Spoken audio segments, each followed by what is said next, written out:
बिस्मिल्लाहिर्रहमानिर्रहीम। अस्सलाम वालेकुम दोस्तों, आज मैं आपके लिए एक ऐसे नौजवान लड़कियों को इस कहानी के मुतालिक सबक लेना चाहिए, क्योंकि एक गलत कदम ज़िंदगी बर्बाद कर सकता है।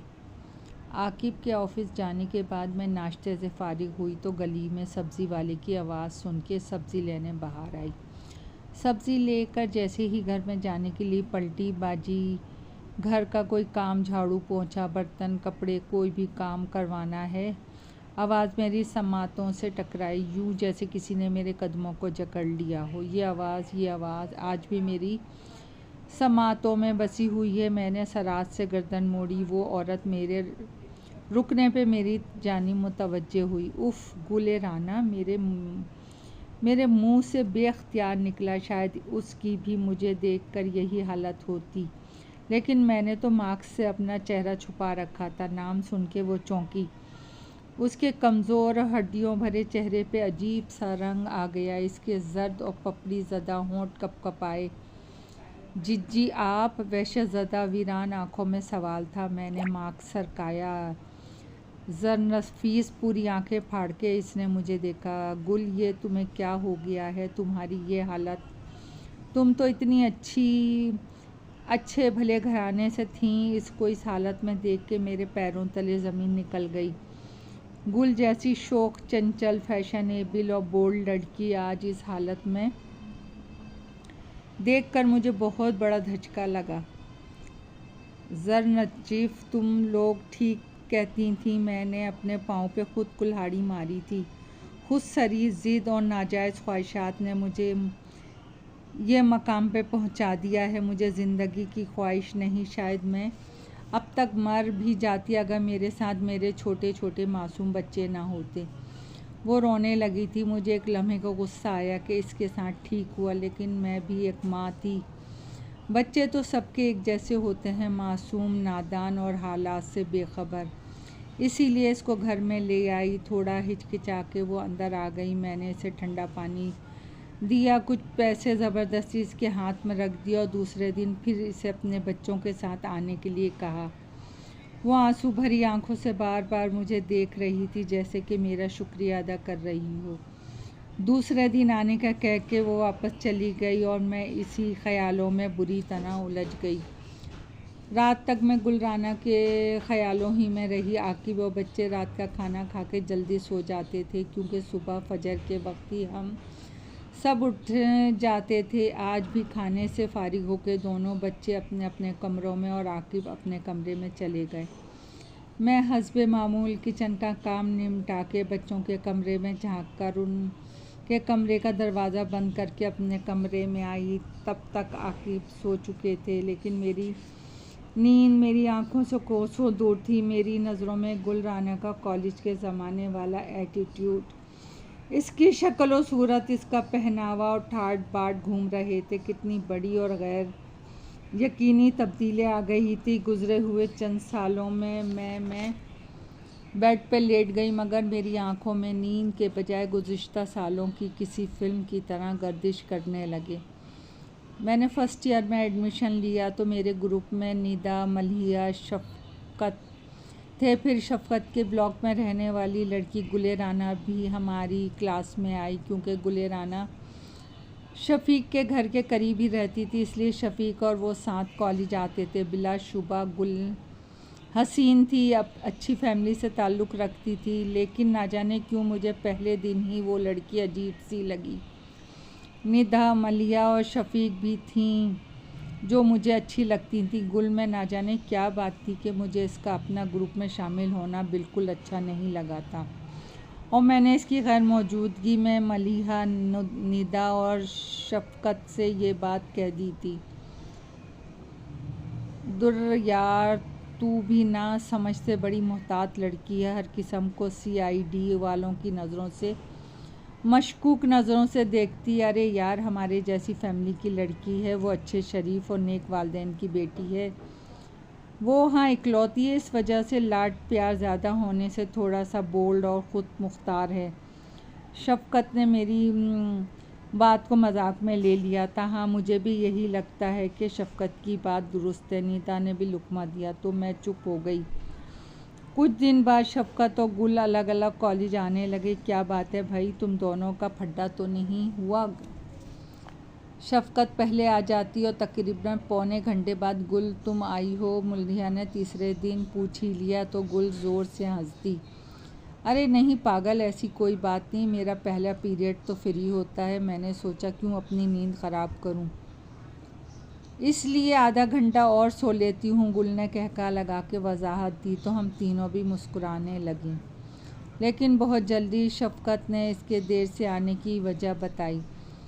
दरअसल आजकल गुल का किसी लड़के से चक्कर चल रहा है, वो भी सुबह ऑफिस के लिए निकलता है और ये गुल भी इसी वक्त निकलती है। आधा पौन घंटा दोनों किसी गली के कोने पे मिलते हैं और फिर लड़का ऑफिस और गुल कॉलेज आ जाती है। यह इन्फॉर्मेशन शफ़क़त ने दी, साथ ये भी बताया कि लड़का उसने देखा हुआ है, अजीब सा कमज़ोर लागर जैसे नशाई होते हैं। अरे यार शफ़क़त, इसे समझाओ कहीं कोई मसला ना हो जाए। मुझे सुन के धचका लगा था। मैं ऐसे मामलात को लेके बहुत ज़्यादा हिरासा हो जाती थी क्योंकि कभी कहानियाँ और ड्रामों में ऐसे लोगों के अंजाम भयानक होते हैं। अरे छोड़ो यार, हमें क्या पड़ी समझाने की, मैं तो अब खुद उससे कट गई। मैं उसके साथ रही और खुदा ना खास्ता मेरे अब्बा देख लें तो मेरा कॉलेज वॉलेज सब बंद हो जाएगा। बेहतर यही है कि तुम लोग भी इसको ज़्यादा मुँह ना लगाओ। शफ़क़त की बात में दम था। हम दोनों ने इसकी बात की तायद की, लेकिन मुझे ना जाने क्यों ये सब अच्छा नहीं लगा। मलिहा और शफ़क़त के मना करने के बावजूद मैंने इसको कई बार समझाने की कोशिश की। आजकल लड़के टाइम पास करते हैं, तुम अच्छे घर की लड़की हो, क्यों इस चक्कर में पड़ रही हो? लेकिन वो एक इंच भी पीछे हटने को तैयार ना थी। मैं भी चुप होके बैठ गई। कल गुल के तो रंग ढंग ही बदल गए थे। वो आजकल किसी को खातिर में नहीं ला रही थी। कॉलेज भी कम आती तो इसके पास ढेर सारे पैसे होते, नए और महंगे बैग्स होते। हम तो खैर इससे क्या कटते, वो खुद ही हमसे कट गई। हम तीनों का मकसद तो पढ़ाई था, सो हम तीनों एग्ज़ाम की तैयारियों में लग गए। मेरा रिश्ता भी तय था। अम्मा अब्बा बस इसी इंतज़ार में थे कि मैं इम्तिहान से फारिग हूँ और वो लोग इस अपने फ़र्ज़ से सबकदोश हो जाएं। कॉलेज छोटा तो हम तीनों दोस्तों का मिलना जुलना भी तकरीबन ख़त्म। मलिहा की भी शादी थी, वो भी मसरूफ़ हो गई, मैं भी। हाँ, शफ़क़त को जब वक्त मिलता वो कॉल पे बात कर लेती। इसी की ज़बानी पता चला कि गुल की जिस लड़के से दोस्ती थी वो नशा वगैरह बेचता था और फैमिली बैकग्राउंड भी अच्छा नहीं था, इसलिए घर वाले इससे शादी करने पर राज़ी ना थे। मगर इश्क का जादू सर चढ़ के बोल रहा था। घर वालों की तरफ से सख्ती हुई तो गुल ने इस लड़के के साथ भाग के शादी कर ली। इस सदमे के बाद घर वाले भी मकान फ़रोख्त करके चले गए और फिर गुल के बारे में कुछ पता ना चला। मैं भी शादी के बाद दूसरे शहर चली आई। मलिहा शादी के बाद दुबई और शफ़क़त जद्दा सेटल हो गए। अपने अपने घर और ज़िम्मेदारियों की वजह से आपस में राब्ते भी ना रहे। आज मेरी शादी के 10 साल बाद, यानी मैंने गुल को 12 साल बाद देखा तो इतना खस्ता हाल। मैं सुबह तक जागती रही और माजी को याद करती रही। हस्बे मामूल फजर की अजान के साथ मेरा 9 साला बेटा और 7 साल की बेटी आकिब भी उठ गए थे। नमाज, वॉक और नाश्ते से फारिग होकर बच्चे स्कूल और आकिब ऑफिस चले गए और मैं गुल का इंतज़ार करने लगी। 10 बज के करीब वो आई और इसके साथ एक 5-6 साल की बच्ची और एक 4 साल का बेटा। बोसीदा और फटे हुए कपड़े, कमज़ोर और लागर से बच्चे। गुल का भी वही हाल था। मैंने पहले उनको नाश्ता करवा दिया। गुल की आंखें मुस्तकिल नम थीं, इसके चेहरे पे नदामत और पछतावा नुमाया था। पेट भर के खाने के बाद माँ और बच्चों के चेहरे पे कुछ रौनक आई। मैंने ज़बान से कुछ नहीं कहा, लेकिन मुझे तजस्सुस ज़रूर था कि इसके साथ आखिर हुआ क्या। शायद वो मेरे दिल का हाल जान गई थी, तभी खुद ही बोली, दुर्नजफ़, मैं तुम्हें अपनी कहानी सुनाती हूँ। मैं एक नाफरमान, नाआक़बत अंदेश और ज़िद्दी लड़की थी। अपनी नाफरमानी और माँ बाप की इज़्ज़त दाव पे लगा के अपना घर बसाना चाहा, लेकिन बुरे का अंजाम बुरा ही होता है। गलती की तलाफ़ी हो जाती है, मगर मैंने गुनाह किया, सज़ा काट रही हूँ सिर्फ़ उन बच्चों की खातिर पल पल ज़िंदगी का जहर पी रही हूँ बकौल नोमान का छोटा सा बिजनेस था और मैं इसकी मोहब्बत में अंधी इसकी हर बात को सच मानती। शादी के बाद पता चला वो नशे का काम करता है, बेचता है। हम कराची से यहाँ लाहौर आ गए। शुरू में धंधा ठीक चला, फिर नया SHO आ गया तो नोमान पकड़ा गया। बेटी भी पैदा हो गई थी, हठ धर्मी की आदत थी। जेल से बाहर आया तो फाके होने लगे। मेरा जेवर बेच दिया, नशा पूरा करने के लिए कुछ भी बेच देता। इस दौरान बेटा भी हो गया, मुझे मार मार के हड्डी तोड़ देता, मुझे आवारा कहता। एक रोज़ मैं घर में खाने को कुछ ना था तो अपनी बेटी को बेचने चला। मैंने इसका रास्ता रोका, मार का मेरा हाथ तोड़ दिया, बेटी का सर फट गया और मुझे तलाक दे के चला गया।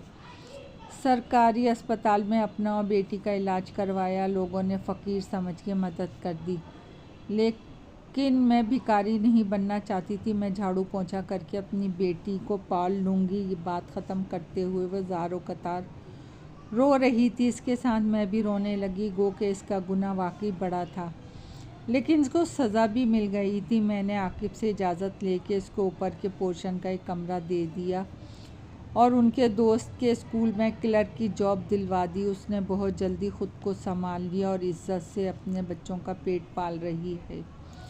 वो आंचल फैला के मुझे दुआएं देती है और मैं सोच रही हूँ गुल को तो अल्लाह की मेहरबानी और इसके नसीब से मैं मिल गई, जो इसकी बेहतरी का वसीला बन गई। लेकिन हमारे माशरे में बेशुमार इस तरह के केस होते हैं जहाँ लड़कियाँ ऐसी सिचुएशन में मजबूर होकर ख़ुदकशियाँ कर लेती हैं या गलत धंधा करके अपने बच्चों का पेट पालती है। इनको इस हालत तक पहुंचाने में कसूर सरासर उनका अपना होता है, लेकिन इसका खुमियाजा कई लोग भुगतते हैं।